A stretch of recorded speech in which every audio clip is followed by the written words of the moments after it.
أعوذ بالله من الشيطان الرجيم. بسم الله الرحمن الرحيم.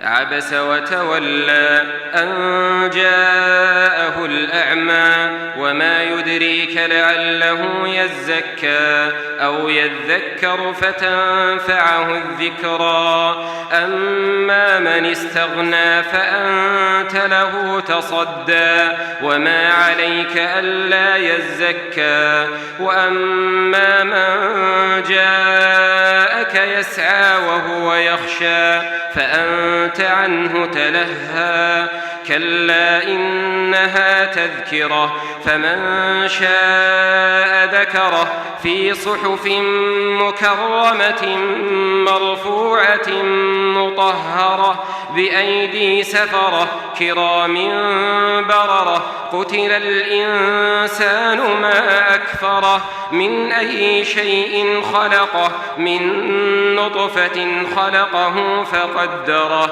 ثم السبيل يسره ثم أماته فأقبره ثم إذا شاء أنشره. صدق الله العظيم. الحمد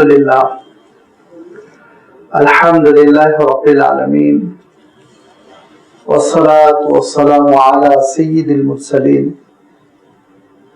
وعلى آله وأصحابه أجمعين أما بعد. سورہ عبس کا ابتدائی حصہ ہے جس کی بھی آپ کے سامنے تلاوت کی گئی. جملہ 42 آیتوں پر مشتمل اس سورت میں سے آج ہم نے 22 آیتوں کا انتخاب کیا ہے جس میں کہ ایک اہم واقعے کا تذکرہ آ رہا ہے اور اس کا جو بیک گراؤنڈ ہے اور اس کا جو پس منظر ہے وہ انشاءاللہ اس کی وضاحت آپ کے سامنے رکھی جائے گی.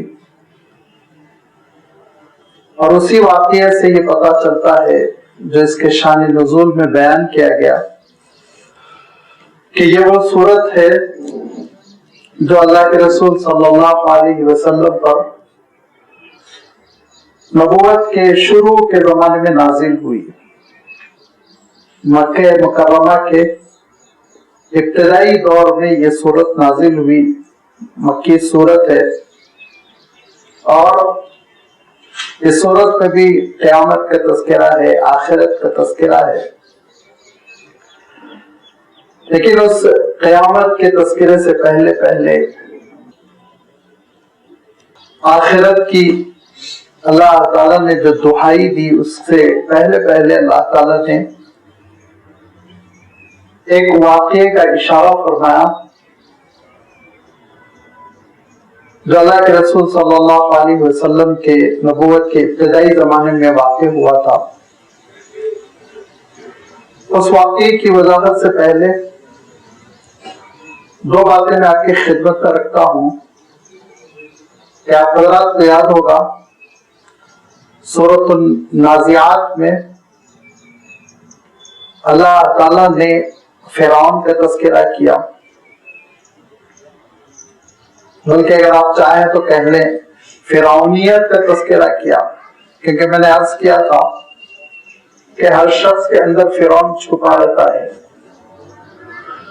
ضرورت پڑتی ہے کہ اس فرعون کو قابو میں لایا جائے نفس کی شکل میں جو بے محابہ خواہشات کے پیچھے دوڑتا چلا جاتا ہے، اور اسی کی تربیت اور اسی پر کنٹرول کے لیے اللہ تعالیٰ نے ارشاد فرمایا کہ اما من طغى وآثر الحیاۃ الدنیا فإن الجحیم هی المأوى واما من خاف مقام ربہ. جس شخص کے دل میں اللہ تعالیٰ کی حضوری کا خیال رہتا ہے کہ وہ عدالت کبریٰ ہوگی، وہ قیامت کا دربار ہوگا، اس میں مجھے مولا کے دربار میں حاضر ہونا ہے، جواب دہ ہوں میں، تو وہ کیا کرتا ہے؟ نہى النفس عن الهوى، اپنے نفس پر کنٹرول کرتا ہے. خواہشات کی تکمیل کے لیے اندھا ہو کر ہر جائز ناجائز ذرائع کو نہیں استعمال کرتا، بہت سوچ سمجھ کے زندگی بسر کرتا ہے. تو یہ تربیت کے اپنے نفس کو قابو میں رکھا جائے، اس کی بنیادی جو چیز ہے، جو اس کا اہم ترین اساس ہے، جس بنیاد پر یہ کنٹرول کر سکتے ہیں، ہم نفس پر قابو کر سکتے ہیں، وہ ہے عقیدہ آخرت. اسی لیے آپ دیکھیں گے کہ آخرت کا تذکرہ چلا آ رہا ہے. یہی فرعونیت تھی جو اللہ کے رسول صلی اللہ علیہ وسلم کے زمانے میں آپ صلی اللہ علیہ وسلم کی مخالفت، قرآن پاک کی مخالفت کی صورت میں اس شکل میں ظاہر ہو رہی تھی. وہ اپنے زمانے کی فرعونیت تھی، اور اس فرعونیت کی گویا کہ اللہ تعالیٰ نے یہاں ایک عملی تفسیر، بلکہ آپ کہہ لیجیے ایک تصویر پیش فرمائی. ایک تصویر ایسی فرعونیت تھی. اور اس کے ساتھ ساتھ اللہ تعالیٰ نے سورۃ النازعات میں یہ بات بھی ارشاد فرمائی، بالکل اس فرعونیت کے برعکس، کہ جس کے دل میں خشیت باری تعالیٰ، جس کو ہم عام اردو اصطلاح میں خوف خدا کہتے ہیں، لیکن خشیت کا مفہوم بھی کچھ اور ہے. جس کے دل میں اللہ تعالیٰ کا رعب ہو، دبدبا ہو، اس کے احسانات، اس کی نعمتوں کا احساس ہو. اس شخص کا عالم یہ ہوتا ہے کہ وہ اللہ تعالیٰ کی کتاب سے نصیحت حاصل کرتا ہے. اللہ تعالیٰ کی کتاب اس کی زندگی پر اثر انداز ہوتی ہے، اور اللہ کے رسول صلی اللہ علیہ وسلم کی دعوت بھی، اللہ کے رسول صلی اللہ علیہ وسلم کی نصیحت بھی اس کے دل پر اثر کرتی ہے.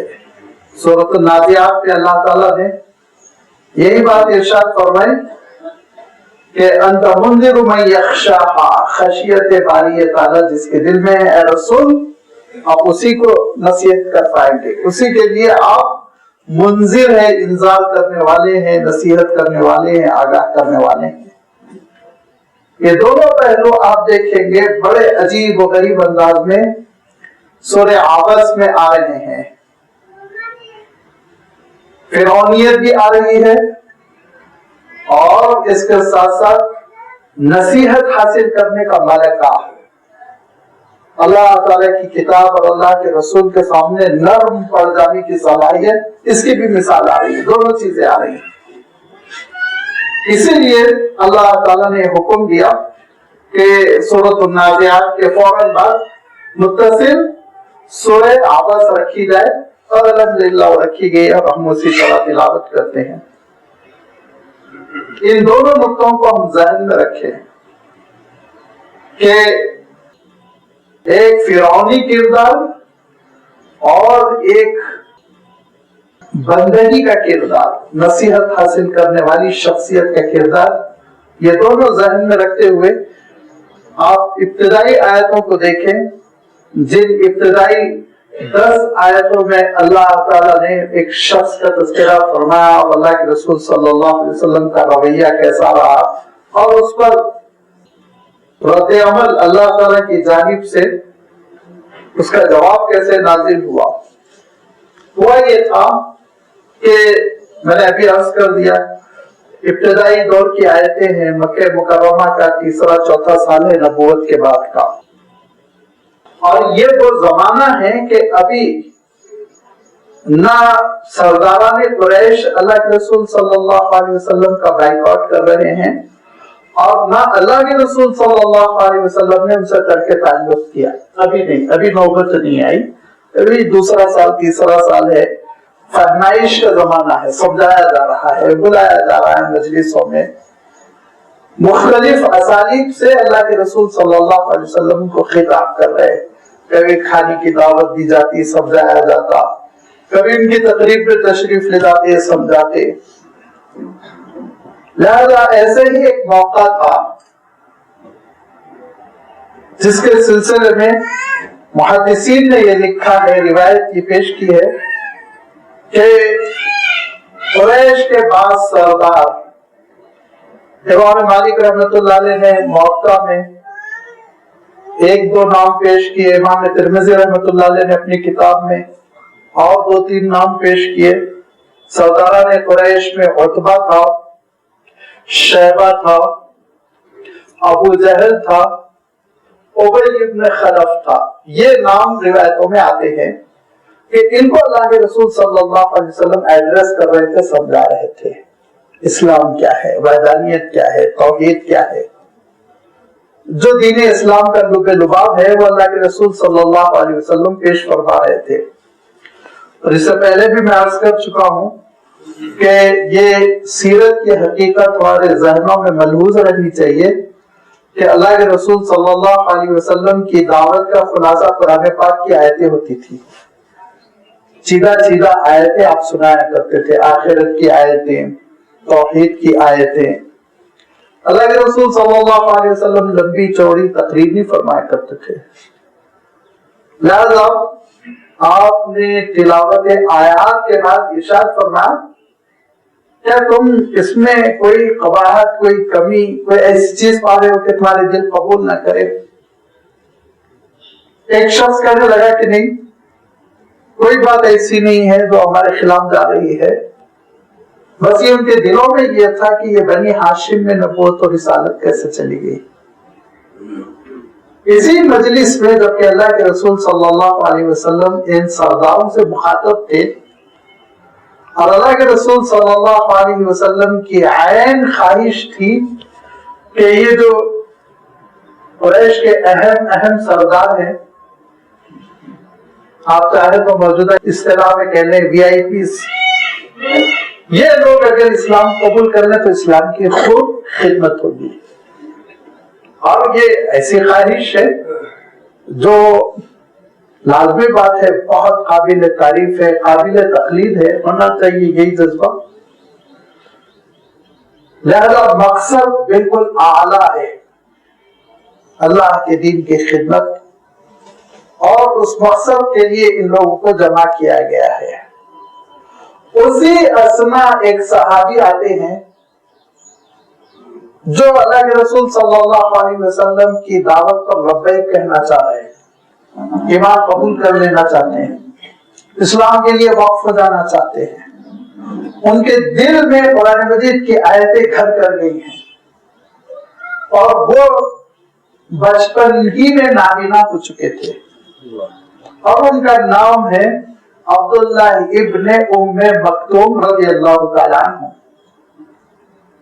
جو اگرچہ قریشی ہیں اور ام المومنین حضرت خدیجہ الکبریٰ رضی اللہ تعالیٰ عنہ کے ماموزاد بھائی ہیں، حقیقی ماموں کے لڑکے ہیں، لیکن بہت غریب اور نابینا، دیکھ نہیں پاتے تھے۔ وہ اللہ کے رسول صلی اللہ علیہ وسلم کی اس مجلس میں آ گئے، بیچوں بیچ بیٹھ گئے۔ اللہ کے رسول صلی اللہ علیہ وسلم اسلام کی تشریح کر رہے ہیں، قرآن پاک کی آیتیں سنا رہے ہیں، بیچ بیچ میں وہ سوال کر رہے ہیں، ارشدنی یا رسول اللہ، علمنی ما علمک اللہ، اے اللہ کے رسول آپ مجھے میری رہنمائی کیجیے، بتائیے، وعلمنی ما علمک اللہ، وہ علم مجھے بھی دیجیے جو علم اللہ نے آپ کو عطا کیا۔ جذبہ بہت اچھا، نیک، بندگی ہے، محبت ہے، اللہ کے رسول کی محبت ہے، اللہ کے کلام کا احترام ہے۔ لیکن مسئلہ کیا ہو رہا ہے کہ یہ وی آئی پیز، وائٹ کالرز، ان کو بڑا برا لگ رہا ہے کہ یہ شخص ہمارے بیچ کیوں بیٹھا، کیونکہ ہمیشہ کہا کرتے تھے کہ ہماری آپ کی بات چیت اس وقت ہوگی جب آپ یہ بلال کو، عمار کو، سلمان کو اپنی مجلسوں سے نکال دیں، وہ ہمیشہ کہتے تھے۔ اور اس موقع پہ اللہ تعالیٰ نے اپنے رسول سے خطاب کر کے یہ ارشاد فرمایا تھا بہت ہی تاکید کے ساتھ کہ وَاصْبِرْ نَفْسَكَ مَعَ الَّذِينَ يَدْعُونَ رَبَّهُمْ بِالْغَدَاةِ وَالْعَشِيِّ، انہی لوگوں کے ساتھ جو اللہ کو صبح شام یاد کرتے ہیں۔ اے رسول آپ کو بیٹھنا ہے، آپ ان کو دھتکار نہیں سکتے، اپنی مجلس سے نکال نہیں سکتے۔ آپ اپنی مجلس سے ان لوگوں کو محروم نہیں کر سکتے، یہ ساتھ رہیں گے آپ کے. جن کی قسمت میں اسلام لکھا ہے وہ ان کے ساتھ ان کو بیٹھنا ہے. حضرت بلال کے ساتھ بیٹھنا ہے، حضرت عمار کے ساتھ ان کو بیٹھنا ہے، حضرت صہیب کے ساتھ ان کو بیٹھنا ہے. یہ وہ ہیرے، وہ موتی، یہ وہ جواہر ہے جو اللہ کی نگاہوں میں بہت قیمتی ہے، بہت قیمتی ہے. السابقون الاولون من المہاجرین والانصار، سبقت کر جانے والے اسلام کی طرف. نہیں سمجھا حضرت ابوبکر صدیق رضی اللہ تعالیٰ عنہ نے ان کے درمیان بیٹھنے کو آر، نہیں سمجھا. نہیں سمجھا حضرت عمر رضی اللہ تعالیٰ عنہ نے ان کے درمیان بیٹھنے میں کوئی آر، نہیں سمجھا. ان کو سینوں سے لگایا، ان کے سینے سے خود لگے. جب ان اللہ کے نیک بندوں نے اور ان سعید نفوس نے یہ دل میں برا خیال نہیں آنے دیا کہ ہم وی آئی پی ہیں، اونچے خاندان کے، امیر خاندان کے، اور یہ غلام ہے، یہ غریب ہے، یہ ہماری مجلس میں ہم ان کے ساتھ ہم نشیں ہو بیٹھے، یہ نہیں ہونا چاہیے، ایسا ہرگز نہیں سوچا ان لوگوں نے.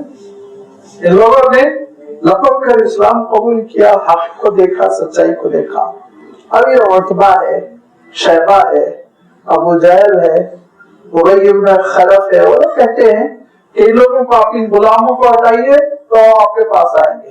اللہ تعالیٰ نے کہا اجازت نہیں. یہ آپ صلی اللہ علیہ وسلم کے ساتھ واقعہ پیش آیا ایسا نہیں، بلکہ پچھلے نبیوں اور رسولوں کے ساتھ بھی ہوا.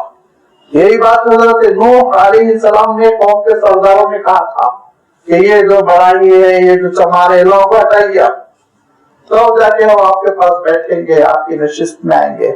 تو اللہ تعالیٰ نے کہا تھا اے نوح آپ کو اجازت نہیں ہے کہ آپ جو حق قبول کر رہے ہیں، جن کے اندر بندگی ہے، جو اللہ تعالیٰ سے جوڑ رہے ہیں، ان کو آپ اپنی مجلسوں سے دور کریں، آپ کو اختیار نہیں ہے. اور یہ فرمایا اللہ تعالیٰ نے اے نوح آپ یہ کہہ دیجئے اگر میں ان کو دھتکاروں گا تو مجھ پر اللہ کا غضب آئے گا، میں ان کو نہیں دھتکار سکتا. اللہ تعالیٰ کی نگاہوں میں انسان کی قیمت سے دل کی وجہ سے ہے، اس کے جسم کی وجہ سے نہیں ہے کہ بہترین کپڑے پہنا ہوا ہے، قیمتی کپڑے پہنا ہوا ہے لہذا اس کی بات سنو، اس کو اہمیت دو. دل کیسے ہے. چنانچہ حضرت عبداللہ ابن ام مکتوم یہ تو مداخلت کرنے لگے، یہ تو بیچ میں سوالات کرنے لگے. تو اس انٹرفیئرنس کو، اس مداخلت کو اللہ کے رسول صلی اللہ علیہ وسلم نے اس دعوتی مجلس کے لیے نقصان دہ سمجھا، اپنے لیے نہیں. نبی کا نفس نہیں ہوتا نعوذ باللہ. بس اللہ کے رسول صلی اللہ علیہ وسلم نے یہ فیصلہ فرمایا کہ یہ لوگ میری بات سن لے تو پھر قبیلہ قریش میں اسلام پھیلتا چلا جائے گا، لہذا آپ اس وقت یہ موصوف کہاں سے چلے آئے گی، مجھے مداخلت کر رہے ہیں، سوالات کر رہے ہیں، اور یہ ان لوگوں کی پیشانیوں پہ بلا رہا ہے. اس وجہ سے اللہ کے رسول صلی اللہ علیہ وسلم حضرت عبداللہ ابن ام مکتوم رضی اللہ تعالیٰ عنہ کے سوالات سے پہلو تہی کرنے لگے، نظر انداز کرنے لگے ان کے سوالات کو. اور جیسے میں عرض کر چکا ہوں وہ نابینا بھی تھے، تھوڑا احساس بھی رہتا ہے ایسے افراد کو. وہ ذرا زیادہ ہی کچھ بول رہے تھے، پوچھ رہے تھے بیچ میں، تو اللہ کے رسول صلی اللہ علیہ وسلم کی پیشانی پہ بل بھی آ گیا اور اللہ کے رسول صلی اللہ علیہ وسلم نے ناگواری کا اظہار کیا، لیکن فرمایا کچھ نہیں، ایک لفظ بھی نہیں فرمایا. خاموش رہو، کچھ دیر کے لیے باہر جاؤ، ایسی کوئی بات آپ نے نہیں فرمائی. بس تھوڑی سی ناگواری چہرے پر تھی اور اللہ کے رسول صلی اللہ علیہ وسلم چاہتے تھے یہ خاموش رہے، میں پہلے ان لوگوں کو اسلام سمجھا دوں پھر دیکھیں گے ان کا مسئلہ. بس اتنا ہی تھا. عبداللہ ابن ام مکتوم رضی اللہ تعالیٰ نے یہ منظر نہیں دیکھ رہے تھے، وہ نابینا تھے، نہ اللہ کے رسول صلی اللہ علیہ وسلم کے چہرے کو دیکھ رہے تھے، نہ عتبہ، شیبہ، ابو جہل، ابی کے ریئیکشن کو دیکھ رہے تھے. نہیں، وہ نہیں دیکھ رہے تھے، وہ نابینا تھے. لیکن ان کا پیدا کرنے والا خالق و مالک دیکھ رہا تھا مجلس میں کیا ہو رہا ہے. لہذا اللہ تعالیٰ نے یہ آیت نازل فرمائی عبس وتولی کہ انہوں نے، اچھا آپ صیغہ دیکھیے ذرا سا، انہوں نے آپ نے نہیں کہا اے رسول، آپ نے نہیں کہا. انہوں نے چہرے پر تیور ڈال دی. تیور آ جانا، تھوڑا چہرہ سکڑ جانا، پیشانی پہ بل آنا، عبسہ کے معنی. اسی سے عباس ہے جو جنگ کے موقع پہ جس کے چہرے پر سختی آتی ہے، کرختگی آتی ہے، تیور پڑ جاتے ہیں، تھک جاتی ہے. بہادری کے معنوں میں لفظ استعمال کیا جاتا تھا. تو عبسہ کے معنی ہوتے ہیں چہرہ سکڑ لینا، بل آ جانا چہرے پر، بڑی ناگواری محسوس کرنا. عبسہ انہوں نے تیور چڑھائی، وتولا اور منہ پھیر لیا، اوائڈ کیا، اعراض کر لیا. وہ جدھر تھے ادھر نہیں دیکھا. اللہ کے رسول صلی اللہ علیہ وسلم ادھر دیکھ رہے ہیں. حالانکہ حضرت عبداللہ ابن ام مکتوم یہ سب نہیں دیکھ رہے ہیں، لیکن اللہ تعالیٰ ارشاد فرماتا ہے عبس وتولا، چہرے پر ناگواری آئی اور منہ پھیر لیا کہ ان جاءہ الاعمی، کہ آپ ان کے پاس ایک نابینا آیا.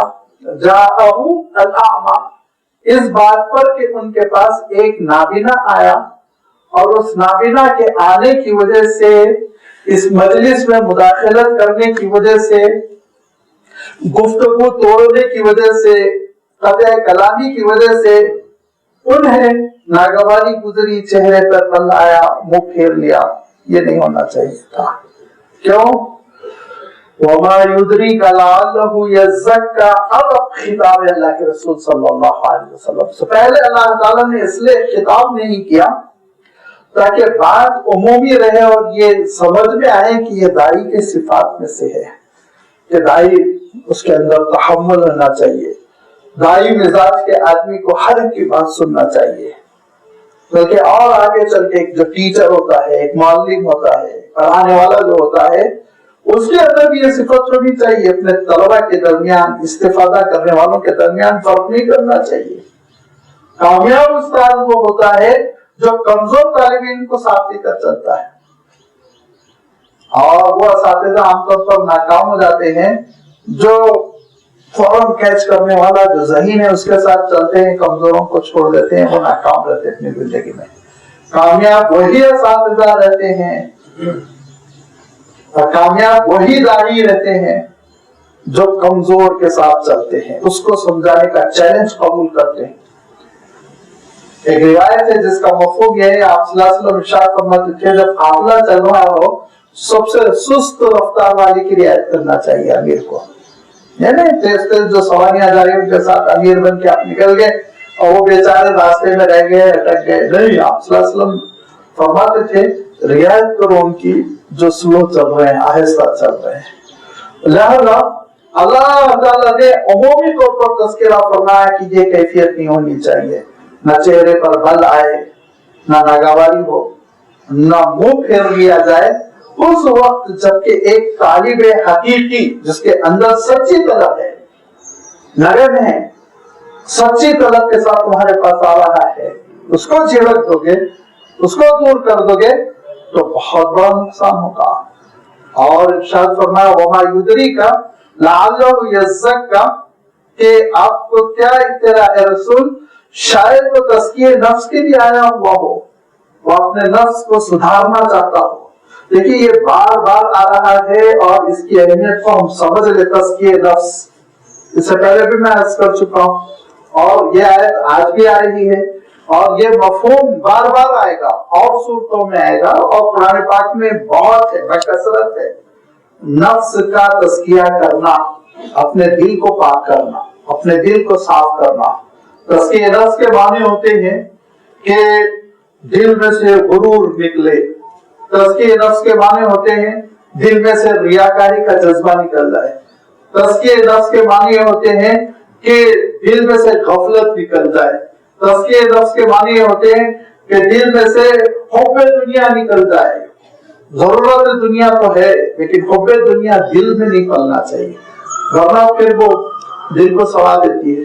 یہ چیزوں کو کیسے نکالا جائے، اللہ کے رسول صلی اللہ علیہ وسلم نے اللہ کی کتاب کے ذریعے سے نکالا، اپنی صحبتوں کے ذریعے سے نکالا. ابھی آئے گا انشاءاللہ اللہ تعالیٰ کی کتاب کا کیا مقام ہے، زندگی پر کیسے اثر انداز ہوتی ہے. لہذا یہ تزکیہ نفس کے لیے نمبر 2 اہل اللہ کی صحبت، اہل اللہ کی صحبت. پورا علاج ہم خود اپنا نہیں کر سکتے. گوگل پہ ایک دو گولی تلاش کر کے کھائی دے فرسٹ ایڈ کے طور پر, لیکن پورا علاج جو کرتا ہے اپنا تو پھر اس کو آئی سی یو بلکہ اس سے بھی آگے کے سفر کرنے پڑتے ہیں. پھر تو اس کے لیے تو جانا پڑتا ہے طبیب ماہر کے پاس, ڈاکٹر کے پاس.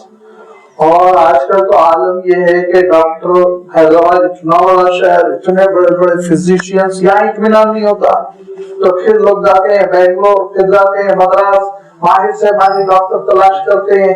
ارے یہاں 2-2.5 لاکھ ڈاکٹر پڑے ہوئے ہیں, لیکن وہ ماہر چاہیے اپنے سبجیکٹ کا. اس کے اندر بالکل کلاسیفائڈ قسم کی اسپیشلائزیشن چاہیے. تلاش کرتے ہیں, نہیں کرتے ہیں میکرو اسپیشلائزیشن.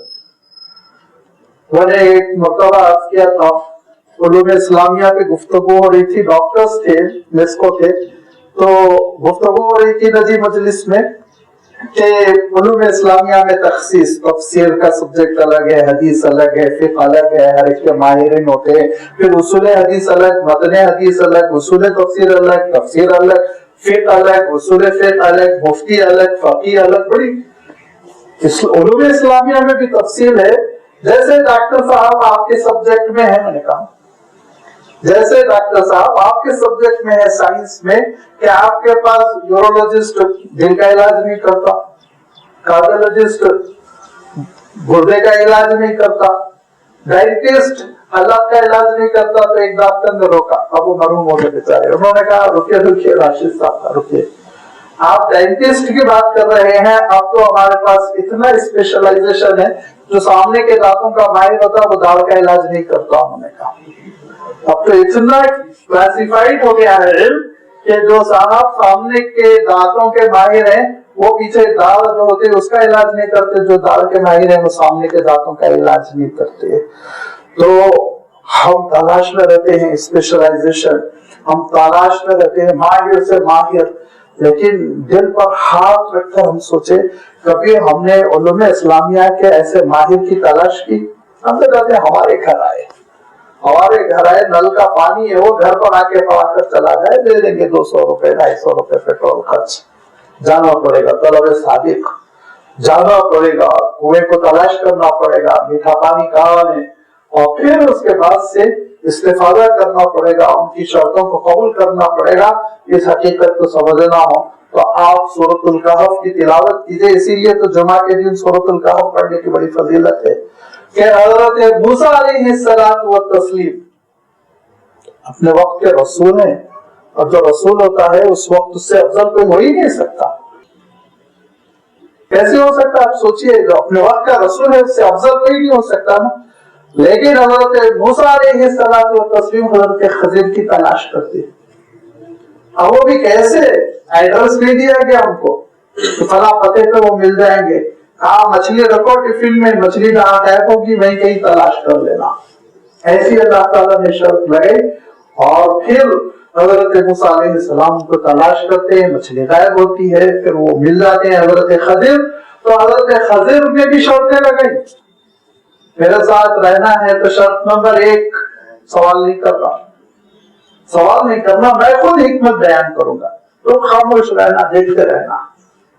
اور پھر آگے چل کے یہ لفظ تو میں نہیں کہہ سکتا ہوں کہ حضرت خضر نے پنشمنٹ دی, نعوذ باللہ, لیکن یہ تو کہہ سکتے ہیں نا کہ حضرت خضر نے شرط ٹوٹنے کی وجہ سے فرقت کر لی, علیحدگی اختیار کر لی.